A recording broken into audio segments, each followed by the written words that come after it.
It's because they fantasize about the 60s when those jobs would allow a single parent in a 2-parent household to be able to take care of the entire family and create a social safety net and a semblance of upward social mobility for their next generation. Holy, that is so crazy. You're going to lose your mind at this Bill Maher new rules just so you're mentally prepared. The not working class new rule? No. Oh, no. Bilbo Baggins. And finally, new rule now that the Trump administration has decided that America will pay any price and bear any burden to bring back factory jobs. They have to answer one question. Who's going to take them? Who exactly is supposed to do all this monotonous, low-paying labor? Immigrants? They're all deported. It'll probably be robots if we're not using them all for sex slaves. But I'll tell you who's definitely not doing it. Gen Z.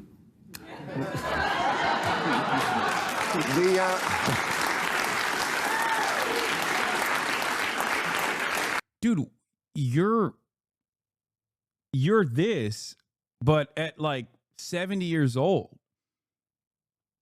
Like, what is your output? You know what I mean? What, you don't do any work. Are you working in a factory? Have you ever worked in a factory? Like, the fuck's this guy talking about? He did the same new rule 12 years ago about our age group 100%. Oh, yeah. I mean, he did it about millennials. Brother, I have an aerospace engineering degree and I'm Gen Z. This guy can suck my ass. You know the crowd is paid, right? Not sure if you covered that in the past. Just so there's no illusion that anyone there is actually laughing at this honestly. He is more aligned with the working class than you ever will be. True. Who amongst the working class doesn't love a smarmy, entitled, elitist, liberal dipshit who's just smug, arrogant, and fucking annoying, mean-spirited, also oblivious to the realities? The very people who would have to be most invested if this plan is going to work. Is this who we really think Gen Z is? A generation of manly men who make things with their hands, who get up early and go out to the plant in their hard hats with their lunch pails and come home dirty? Gruff men in news. It's all aesthetics, bro. I swear to God, it's all fucking aesthetics. For every American, it is not actually about like what it means to work and earn a wage. It is entirely about what it looks like. Are your clothes getting dirty? Is it backbreaking labor? Only then is it real. This is from your sub. This is from a chatter who literally went. There's a picture in the comments of the political talk show advertisement where you can sign up from a company called Standing Room Only. How come Hasan doesn't mention Bill Maher's live audience is paid to be there? I'm listening to Hasan watch the real-time segment with Steve Bannon. He's commenting on the audience, the politics, and the cheers, but doesn't mention that they're all paid minimum wage with a 4-hour guarantee. They have an audience clap, laugh coordinator, just like a sitcom. In LA, you can get paid for all sorts of game shows and talk shows. I did American Ninja Warrior once, tapes from midnight to 5 a.m. Oh, there it is. Political talk show. Superfans, dress in business professional attire, solid, colorful attire. Please leave cell phones and all electronics in the car. No cell phone allowed on set. The show is a 4-hour minimum pay for working the show. I've been to tapings. The reason why I don't think it's always paid is because some tapings are not paid. The ones I've been to were voluntary, but I can totally see why Bill Maher would have to pay for the crowd. Like a lot of their shows that have real fandoms don't have to fucking pay. Daily Show, not paid. Pretty sure SNL is not paid. I suspect that John Oliver is probably not paid either. Some of them might even sell tickets to be able to attend. I went to a Bill Maher taping in 2011. I was not paid at all. Yeah, I think probably back then he had that's what I mean. Like, there's probably a time where it wasn't paid, but if you can't draw organic crowds, then you have to pay for it. And it's better that way anyway, because hey, nobody's going to fucking laugh at Bill Maher's shitty ass jokes. So when you're fucking paid, you're more likely to do the bidding of the laughter coordinator. Boy Caps working overtime at the steel factory. Seriously, these kids can't handle a gig at the Cheesecake Factory.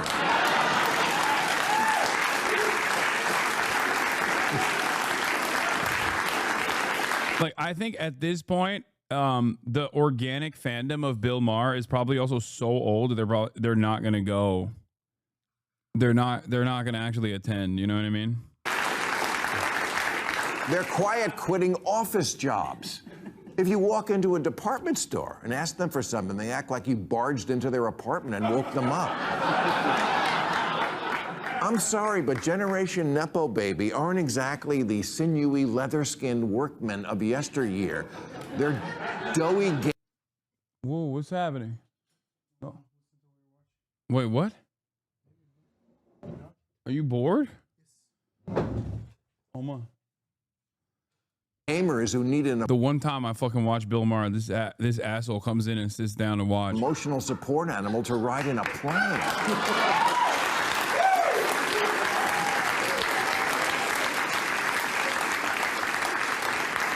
Can you imagine what they'll need on their lap to operate a crane? I mean, look at the prerequisites a shift on the factory floor requires: focus, eye contact, social skills. How would they survive working elbow to elbow with people who don't share their beliefs on everything? If you're on an assembly line, if one person drops the ball, Lucy has to eat all the chocolate. Dude, what's really interesting is that this almost feels like my commentary, but with a bizarro framework attached to it. Like, you know how I've talked about during the tariffs and the onshoring conversation that has taken place over this last month, I've routinely mentioned that we have an underemployment problem with like 23% of people working in like gig economy jobs and not making enough money, right? And the fact that we already have jobs is just like mostly in the service sector now, or white collar jobs in general. And that while I'm on board with a manufacturing revolution in this country and onshoring, the idea that like that is magically going to fix wages is stupid. And it's interesting that Bill Maher doesn't recognize that those other jobs that currently exist, the people that serve him, right? The people that serve his coffee, or the people that pick up his fucking Uber Eats delivery or whatever. Like, those are people who are working real jobs. It's not necessarily that those jobs don't exist, it's that those jobs pay very little. They're not paying enough to earn a living. Now, of course, I don't expect Bill Maher to have a decent perspective on this, because he is an out-of-touch asshole who has been a multi-millionaire, probably 100 millionaire at this point, throughout his very long career of being a famous television personality, that he has no way of comprehending what the average person's existence looks like. And he's too arrogant to care. He's too arrogant to see beyond beyond his immediate vicinity. Now, what's interesting here, like I said, is that he part-owned a baseball team at one point. Jesus Christ, he's so rich. Oh, God, I hate that. So, of course, he went and hung out with Donald Trump. He's a 140 millionaire. Ugh. Okay. So, the point I'm making is, if you think that people are fantasizing about, like, blue-collar work, backbreaking work in general, you've probably never encountered someone who does that sort of thing. Many chatters have parents that have worked in blue-collar work, and they understand how awful it is on the body.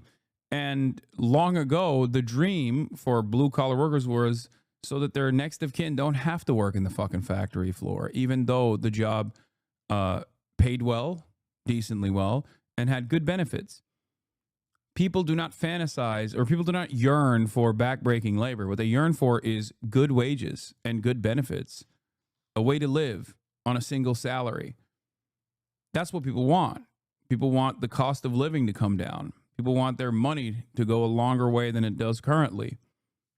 The reason why manufacturing and onshoring is good is because manufacturing, at least still in the United States of America, has been resilient to the anti-unionization efforts, given that the assembly line is still a perfect mode of production that is perfectly susceptible to the forces of unionization. That's it. And that's precisely the reason why these are some of the best jobs that are readily available to this day, union jobs in general. But it's not necessarily what you do in the factory that is the reason why people want it. It's because they fantasize about the cost of living and being able to take care of your family on a single wage that people fantasize about. That's it. If you wanted to actually fix the problems that America is facing right now, you would work to fix those problems within the existing confines of labor in this country. You could very well do that, except no one wants to do that. They want to fantasize about manufacturing jobs somehow coming back, which, you will never be able to do that without rapid industrialization, and you can't do that without a command economy, especially at this point, and America has no appetite for such things.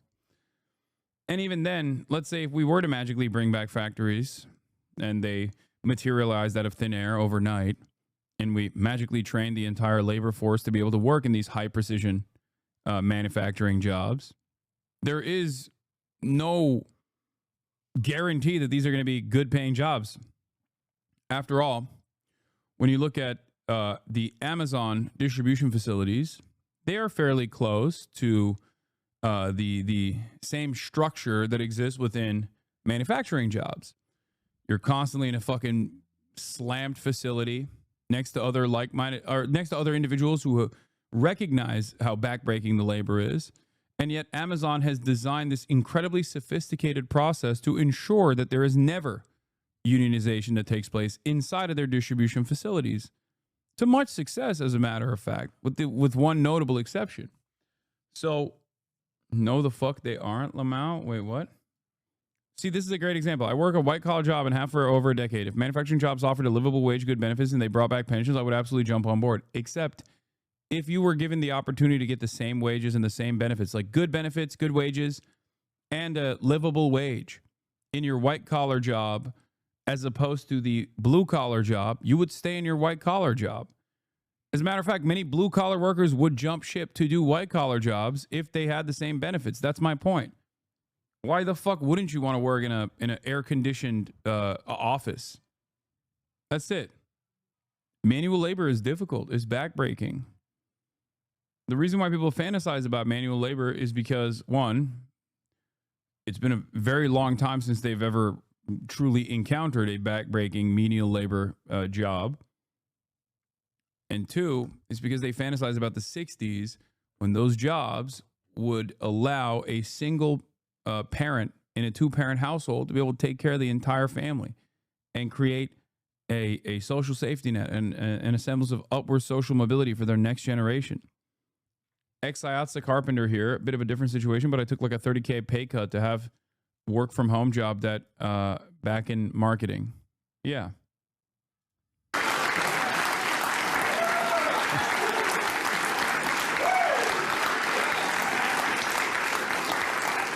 And when someone falls into the liquid plaster vat, he'll die. Marat's butler says, would you say that it's an insecurity around masculinity causing the romanticizing of manufacturing jobs? Sure, that plays a role in it. Your butler's in the chat. It'll just be everybody videotaping it.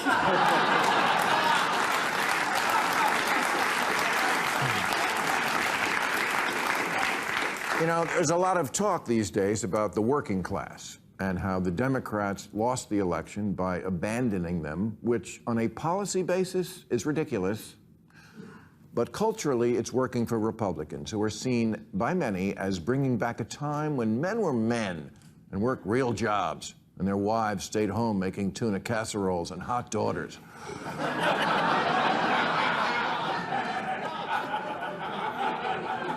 Trump and his MAGA crowd has this testosterone-drenched delusion that America will only return to its glory days when men, real men, burly, brawny, manly men go back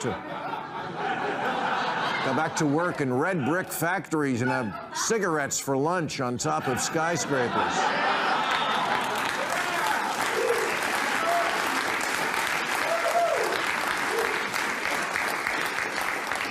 Okay, but it's 2025, and being masculine is a hate crime now. And Gen Z, they don't care who's for the working class because a lot of them, let's not paint with a broad brush, not all, but a lot of them don't want to work. They want to know who's for the not working class. Did you know that America has 7 million men in the prime of their life who are neither working nor looking for work, which is more than 4 times what it was back in the day, no cap.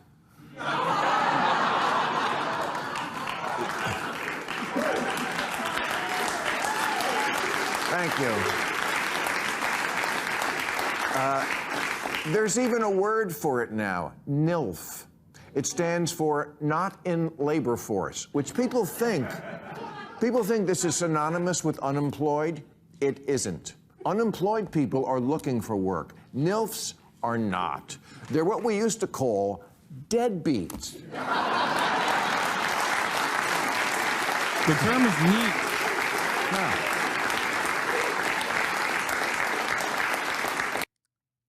But like I said, it is crazy to me that like it's Bill Maher making these arguments. It's like, dude, you don't do shit. Like, I don't do shit, but even I do more shit than he does. You know what I mean? At least I like go outside, go to protests, put my money where my mouth is. You know what I mean? This motherfucker just like sits around and has $140 million net worth, and all he does is just be smarmy and annoying. And because he was there during the heyday of HBO, he just still gets to collect a $10 million, $30 million paycheck a year, despite the fact that virtually nobody watches this dumbass show except for us. I guess, okay, I take it back. 500,000 views, not so bad. You know, real time with Bill Maher. Also, speaking of fucking 500,000 views in one day, look at that. That shit went crazy, dude. That shit went crazy mode. The conservative awakening has begun. It's wild. Yeah, this is my actual YouTube channel. Yeah, go watch my videos, bro. You don't even know what my actual YouTube channel looks like? Okay, dude. People whose great skill in life is somehow getting by, either on disability, wink, wink, or money from their parents, or whatever Scott Disick does.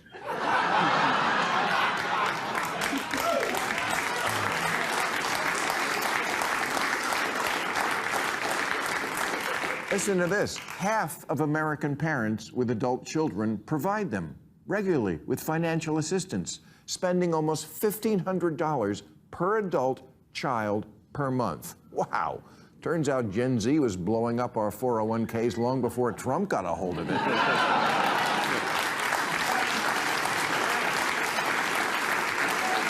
So, I know the Trump crowd imagines a gleaming new factory created by high tariffs and thinks, if you build it, they will come. They won't. They're playing Minecraft. They don't... Yeah. They're not saying can do. They say can't even. And if you don't believe me, check out this ridiculous video from an influencer who goes by the name Bacteria Baby that went viral a couple of years ago when the idea of returning to a military draft had been floated. Why is everybody saying Gen Z is going to get drafted? Like, no the fuck we're not. And you know why I know that? Because we're just going to say no. Like, how are they going to actually force us to get up and go to war? And we're also, like, really mentally ill. I have, like, 6 of these.